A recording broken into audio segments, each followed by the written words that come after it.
Okay. Bush Light. There still has not been a significant release of the Epstein files. I mean, at what point does legal action need to take place? I mean, how concerned are you that you're not going to get the results that the law that you passed promised? So just today, Rokana and I sent an amici curiae to the Southern District of New York judge asking to appoint a special master. And we think that's a good step. This person would oversee the document production, look at the redactions, and see if they comport with the Epstein Files Transparency Act. And what we're interjecting on with our opinion is a dialogue that's already going on between the Attorney General and that judge. So we think that's the appropriate next step, and that's what we're taking. Are you looped in at all in those conversations between the Attorney General and the judge? Or maybe, do you have any idea? They sent a letter that's public, or was made public, a couple days or a few days ago. And do you feel, I mean, how concerned are you that this isn't going as quickly as you'd hoped? It's unfortunate that it's going to have to be litigated somewhere because they've decided not to comply with the letter or the spirit of the law. And so I think it's almost like the invasion of Venezuela. Might makes right, and I think the Attorney General's thumbing her nose at Congress right now because she's waiting to see if we can find a venue to show that she's violating the law.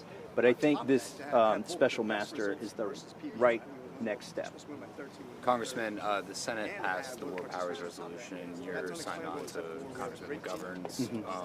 Is there any opportunity for the House? Have you spoken to Speaker Johnson at all if they might bring that up potentially in the House? Or? Well, we drafted it in a way that it has privileges of the House. So the War Powers Resolution that I co-authored with McGovern is going to come to the floor. It will get a vote.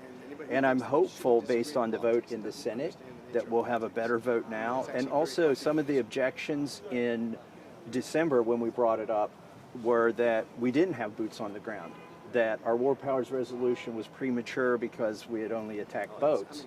And now those objections won't be made, I don't think. And so maybe we'll pick up enough votes to pass it in the House. And are you concerned about the fact that it seems with each passing day Congress cedes its authority more to the executive branch? Is this an opportunity for Congress to get some of that back? We're way past due to reassert our co-equal authority on these matters. And in fact, we are the authority on whether you wage war or not. I think it was a flimsy legal argument that this was an arrest of a person and that the military was merely there to support the DOJ.